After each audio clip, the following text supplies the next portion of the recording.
Okay, folks, another snowy day outside, but I've got an inside job to do regardless. Got a customer that needs a cylinder bored. It's a Polaris 300. We're going to bore it and hone it to the second oversize, which is 0.50 millimeters.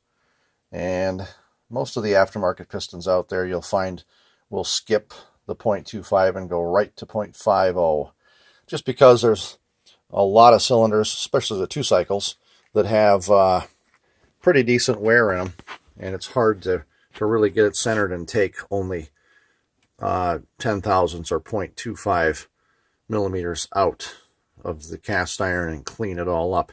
You can see this one has had some damage.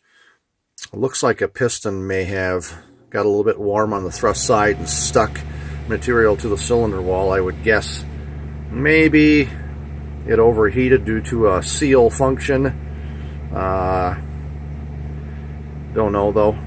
Cylinder is just brought to me by the customer, and I bore it and hone it and fit it to the new piston, and they assemble it again. So a lot of times I don't even assemble these things. I just bore them and clean them up and send them back. So I'll take a little bit of time and set this up, center it.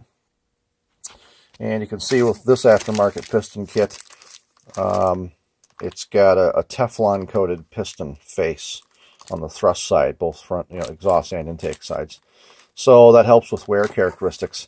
And chances are this cylinder, this piston, as long as it doesn't dry up, whether it lean out or lack of oil, as long as it doesn't do any of that, it may even last longer than a stock piston. So I've cleaned the base up of the cylinder already, and use a razor blade to clean the gasket off, and then a little double cut file to hit any dings. Like this one right here was a ding probably from a dowel pin when it was assembled. I see that a lot. It's factories aren't perfect, so they do a good job at putting these together, but sometimes they get a ding here or there, and you just want to make sure it's flat before you set it up in your boring machine. However it works. Mine bores submergibly, so it sits on the bottom, and I run the boring bar through the top. As you see in a previous video with the Honda 70, I set it to the right dimension to start, and then I take 5 thousandths out each cut. So it can be a slow process if it's a large oversize.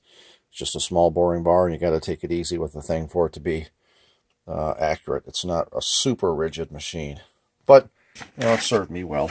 It's a Bore Master, made by PMS. How about that?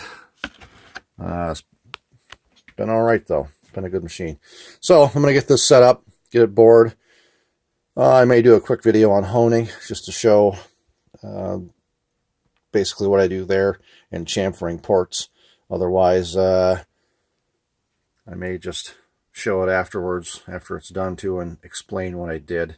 Hard to do it with one hand, and I don't have a very good camera mount. I'm just doing these videos freelance, just quick 5-minute videos to show people basically what's done in some of these processes of engine rebuilding. So that's it for this one. Stay tuned.